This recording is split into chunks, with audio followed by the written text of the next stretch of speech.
1 বছর পার হয়ে গেল অন্তর্বর্তীকালীন সরকারের সদস্য হিসাবে আমরা রাত দিন পরিশ্রম করেছি। আমি আমার মন্ত্রণালয়ে বিভিন্ন উইঙ্গে রাত দিন পরিশ্রম করেছি এটা সুশাসন নিশ্চিত করার জন্য। আর কয় মাস যে বাকি আছে ওইটাও আমরা রাত দিন পরিশ্রম করে কাজ করে যাব। আগামী দিনে যারা জনগণের ম্যান্ডেট নিয়ে ভোট নিয়ে আসবেন তারা একটা সুন্দর ব্যবস্থাপনা তাদের জন্য আমরা রেখে যাব। আমি আপনাদের কাছে অনুরোধ করব, জুলাই বিপ্লবের মাধ্যমে আমাদের শিক্ষা নিতে হবে। 1 নম্বর শিক্ষা, জোর করে ক্ষমতায় থাকা যায় না, এটা জুলাই বিপ্লবের শিক্ষা।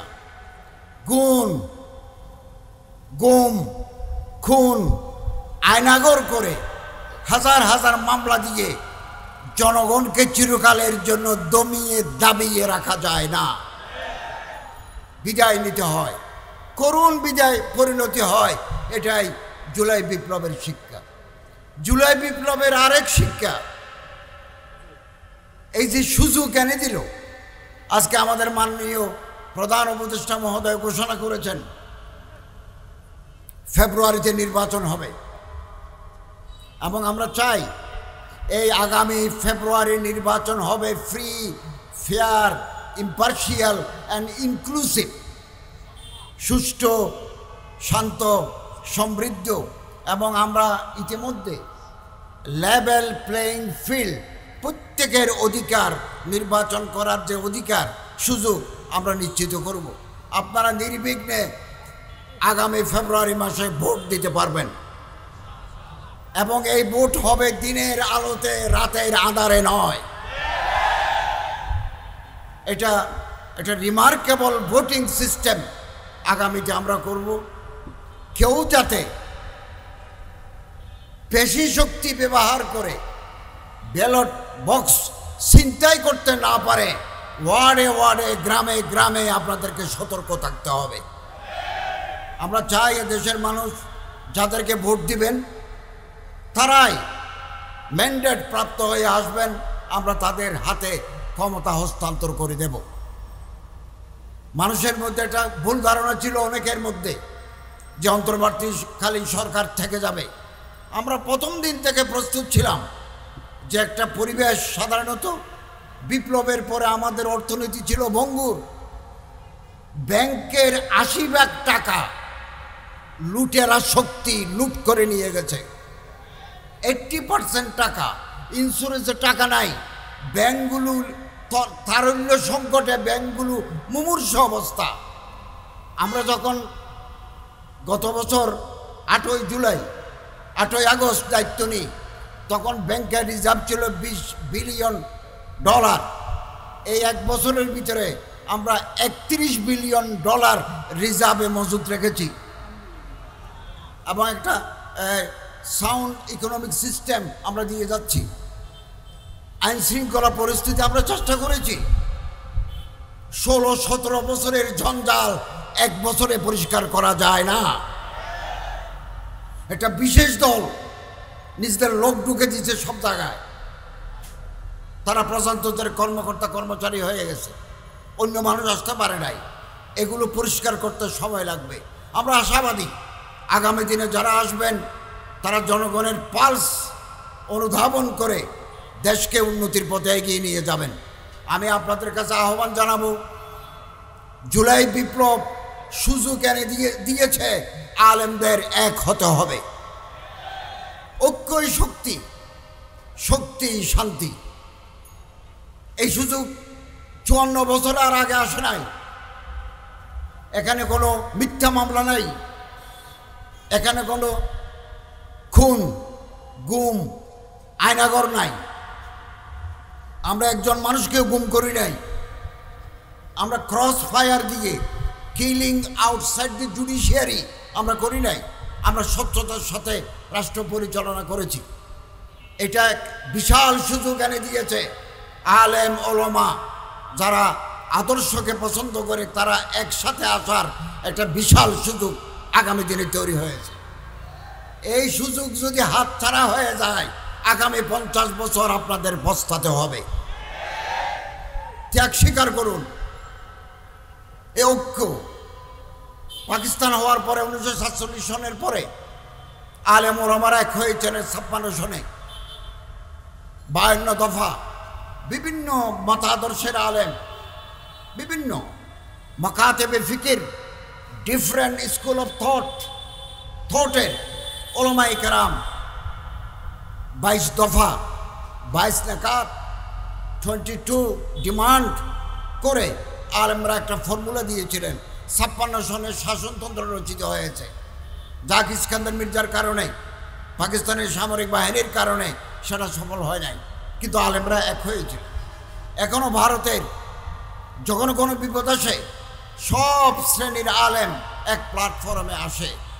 এক জেহেতি কনফারেন্স হয়, দেওবনে হয়, হায়দ্রাবাদে হয়, রামপুরায় হয়, সব জায়গায় হয়। বাংলাদেশের আলেমদেরকে শিক্ষা নিতে হবে। একলা চলো নীতি আমরা কাঙ্ক্ষিত পথে, কাঙ্ক্ষিত মঞ্জিলে পৌঁছতে পারবো না। ঐক্যবদ্ধ শক্তি নিয়ে আমাদের পৌঁছতে হবে। বাংলাদেশে আগামী দিনে আলেমরা যদি এক হতে পারেন,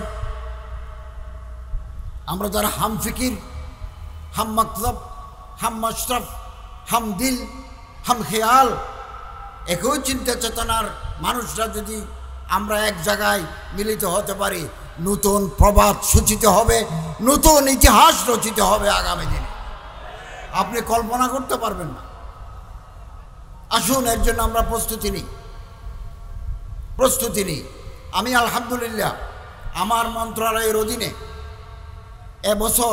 গেল বছর আমরা একটা নির্বিঘ্ন, স্বচ্ছন্দ, কনভেনিয়েন্ট একটা হজ জাতিকে উপহার দিয়েছি।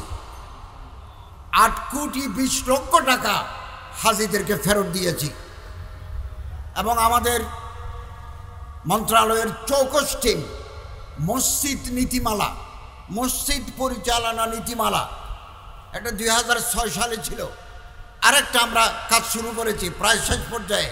আমরা বড় বড় আলেম, ইমাম, বিভিন্ন সংগঠনের নেতৃবৃন্দকে ডাকবো, তাদের সাথে মত বিনিময় করে আমরা একটা গ্যাজেট তৈরি করে দেব।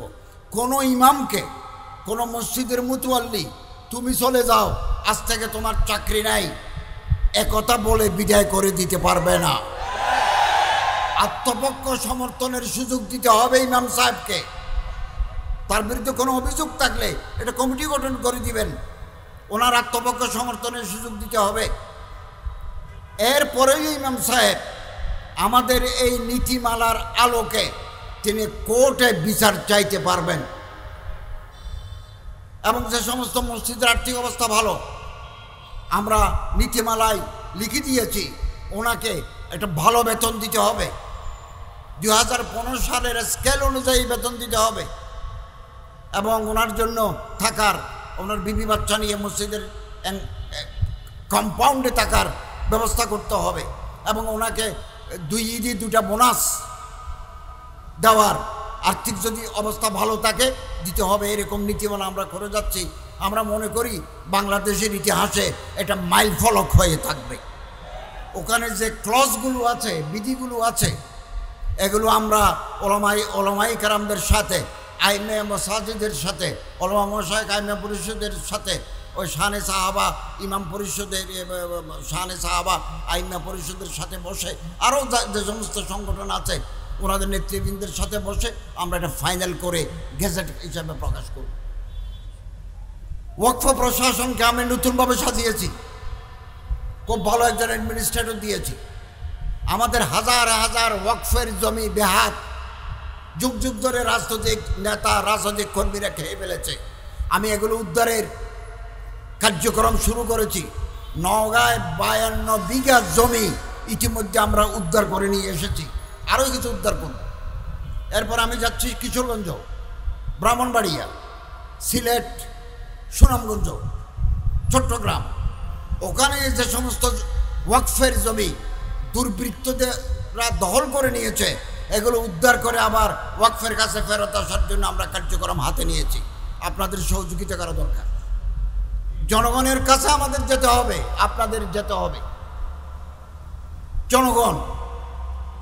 জনগণ প্রার্থী নির্বাচন করতে ভুল করে না। একটা কথা মনে রাখবেন, আমাদের ওয়াজ শুনে, আমাদের পানি পড়ানে আমাদের কাছ থেকে তাবিজ নেয়, কিন্তু ভোট অনেক সময় আমাদের দিতে চায় না। কেন দিতে চায় না? আমাদেরকে পাবলিক ওরিয়েন্টেড, জনসম্পৃক্ততা থাকতে হবে। জনগণের সুখ, জনগণের দুঃখ, জনগণের আশা, জনগণের আকাঙ্ক্ষার সাথে আমাদের একাত্ম ঘোষণা করতে হবে। এখনো হাতে সময় আছে। আসুন আমরা পাবলিকের সাথে মিশে যাই। এদেশের কৃষক, এদেশের শ্রমিক, এদেশের জেলে, এদেশের তাঁতি, এদেশের রিক্সা চালক, এদেশের দিনমজুর, ক্ষেত মজুরের সাথে আমাদের বন্ধুত্ব করতে হবে। তাহলে আমরা এদেশের চেহারা পাল্টাতে পারব।